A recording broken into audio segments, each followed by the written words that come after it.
Welcome to Being Humankind with your hosts Brian, Mike, and Neely. We explore what it means to be human in a time of disconnection. What is the most meaningful silence you've ever experienced? Most meaningful silence? Yeah.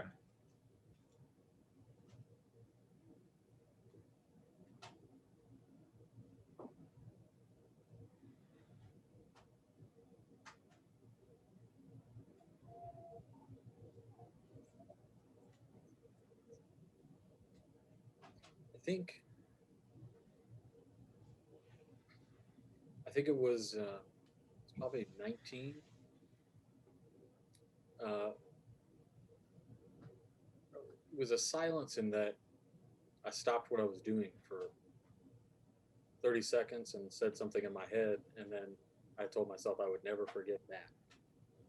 I was oddly enough, uh, my mom had let her grass grow way too long in the backyard, so it was like mid hip height. The lawnmower wasn't going to hit it, so I had to weed whack a quarter acre before I could get started mowing it. And I just remember being so damn hot, and I was just sweating like a pig.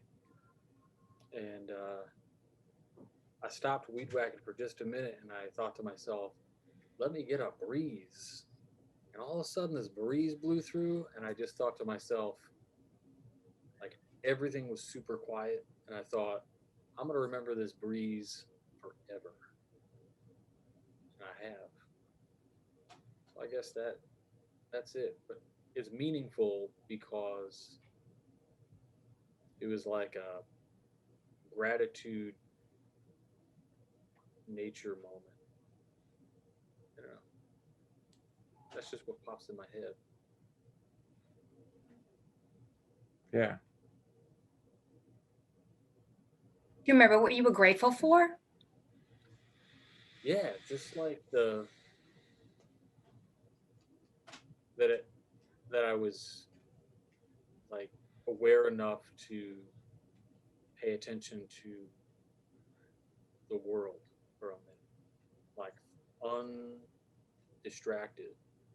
There's a video that made the rounds a few years ago. It's Bill Murray, and he was talking about how he could be, if he could be truly present in every conversation. And on the surface, I'm thinking, yeah, that's really neat. But then when you listen to what he's saying not just like in front of you, but I'm like 100% in on what you're talking about and listening to you. And so that like general focus of being really present.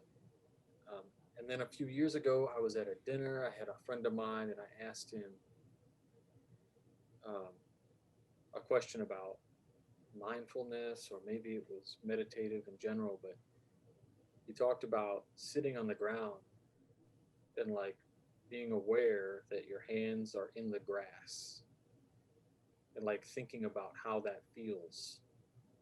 Like a real connection to things. Like you pick up items all the time, but you never really think about your interaction, your actual physical touch of things, the experience of something. And so I think in general, like I was grateful. That may have been maybe it was the first time I was truly experiencing something on purpose without being superficial about it, taking something for granted.